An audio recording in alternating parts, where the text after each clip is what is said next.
Konsep-konsep dasar kurikulum. Hakikat kurikulum.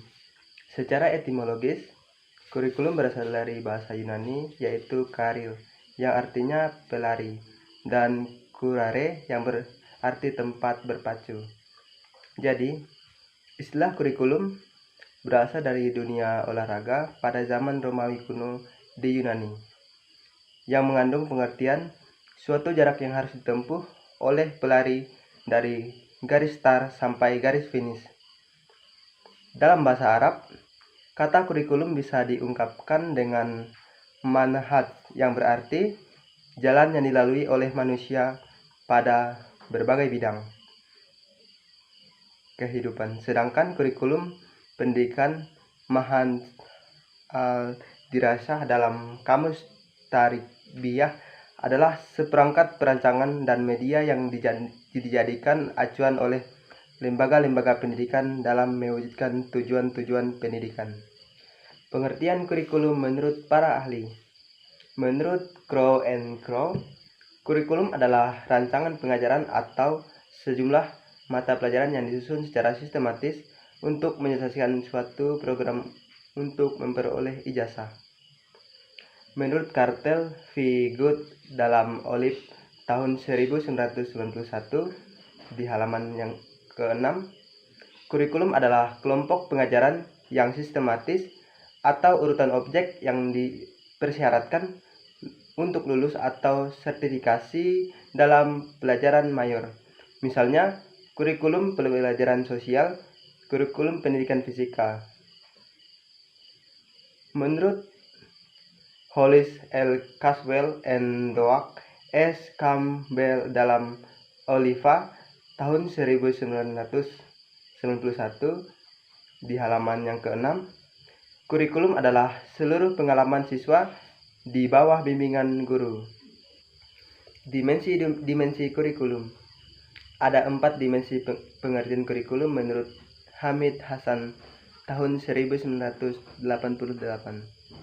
di mana suatu dimensi dengan dimensi lainnya saling berhubungan. Satu di antaranya.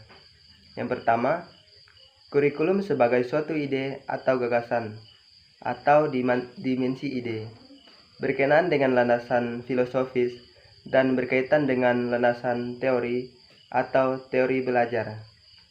Dimensi berkaitan dengan ide pada dasarnya mengandung makna bahwa kurikulum adalah sekumpulan ide yang akan dijadikan pedoman dalam pengembangan kurikulum selanjutnya.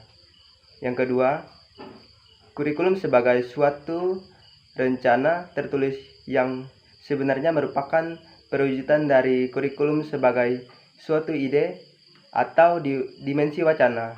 Makna dari dimensi kurikulum ini adalah sebagai perangkat rencana dan cara mengadministrasikan tujuan, isi, dan bahan ajar. Yang ketiga, kurikulum sebagai suatu kegiatan yang sering pula disebut dengan istilah kurikulum sebagai suatu realita atau implementasi kurikulum atau dimensi aktivitas. Pelaksanaan sebagai pelajaran perlu memperhatikan faktor-faktor yang berhubungan dengan implementasi kurikulum. Di antaranya SDM, fasilitas, lingkungan, pendanaan, kepemimpinan, dan sebagainya. Yang keempat, kurikulum sebagai suatu hasil yang merupakan konsekuensi dari kurikulum sebagai suatu kegiatan atau dimensi hasil berkaitan dengan output dan outcome yang dihasilkan. Fungsi kurikulum.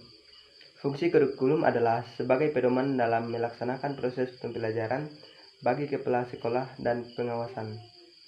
Bagi orang tua, kurikulum berfungsi sebagai pedoman dalam membimbing anaknya belajar di rumah. Bagi masyarakat, kurikulum berfungsi sebagai pedoman untuk memberi bantuan bagi penyelenggaraan proses pendidikan di sekolah. Bagi siswa itu sendiri, kurikulum berfungsi sebagai pedoman belajar. Konsep dasar buku teks. Hakikat buku teks. Buku teks adalah buku yang berisi uraian bahan tentang mata pelajaran atau bidang studi tertentu yang disusun secara sistematis dan telah diseleksi berdasarkan tujuan tertentu, orientasi pembelajaran dan perkembangan siswa. Ditinjau secara etimologi, buku teks merupakan bahan sarapan dari bahasa Inggris, yakni textbook. Terjemahan langsung dari kata textbook adalah teks atau buku pelajaran. Hakikat buku teks menurut para ahli. Menurut A. Lovergit, buku teks adalah buku sekolah yang memuat bahan yang telah diseleksi mengenai bidang tertentu dalam bentuk tertulis yang telah memenuhi syarat tertentu dalam kegiatan belajar mengajar dan disusun secara sistematis untuk diasimilasikan. Menurut Cambridge and Calve, menjelaskan lebih rinci, buku teks adalah alat bantu siswa untuk memahami dan belajar dari hal-hal yang dibaca dan untuk memahami dunia di luar dirinya. Buku teks memiliki kekuatan yang luar biasa besar terhadap perubahan otak siswa. Buku teks dapat mempengaruhi pengetahuan anak-anak dan nilai-nilai tertentu. Fungsi buku teks.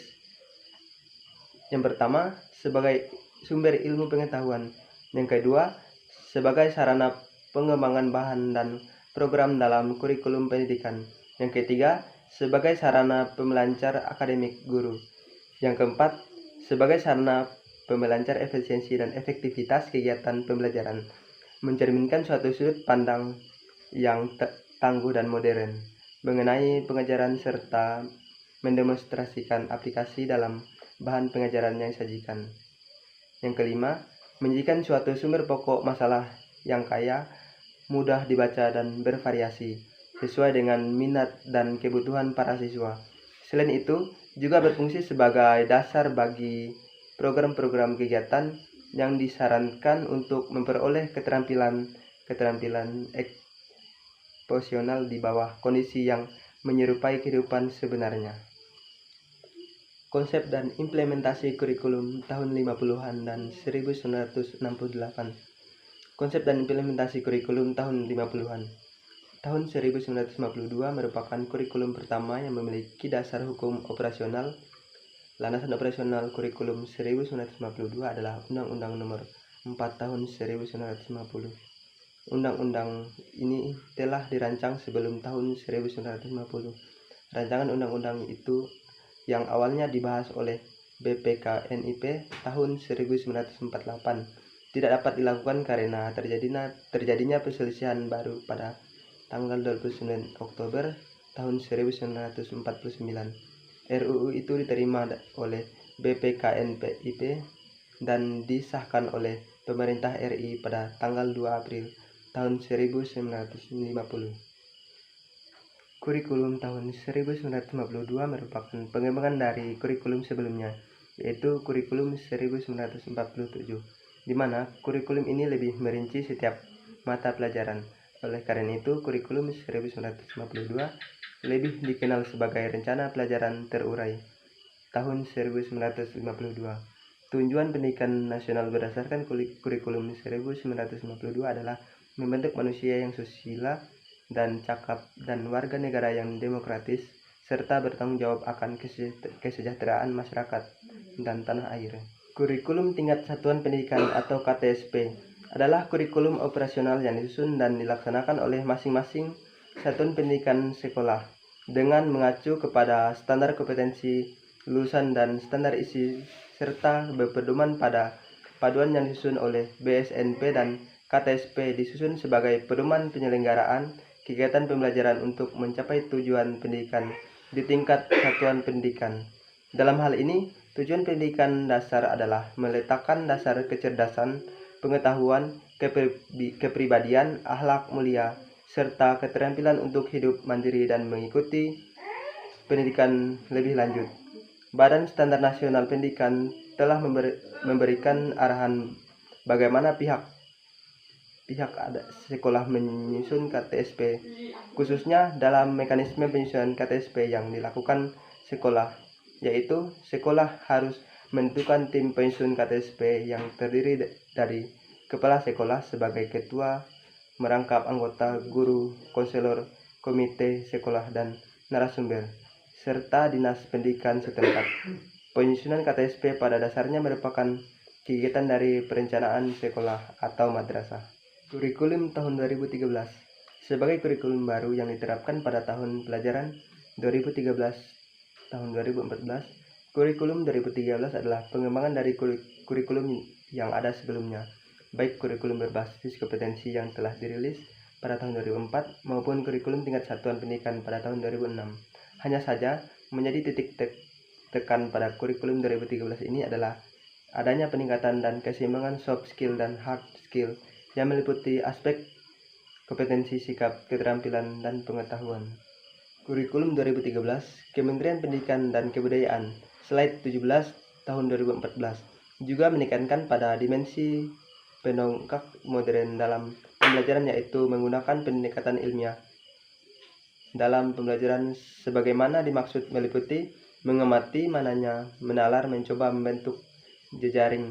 Proses pembelajaran pada kurikulum ini menyentuh untuk tiga ranah yaitu sikap, pengetahuan, keterampilan.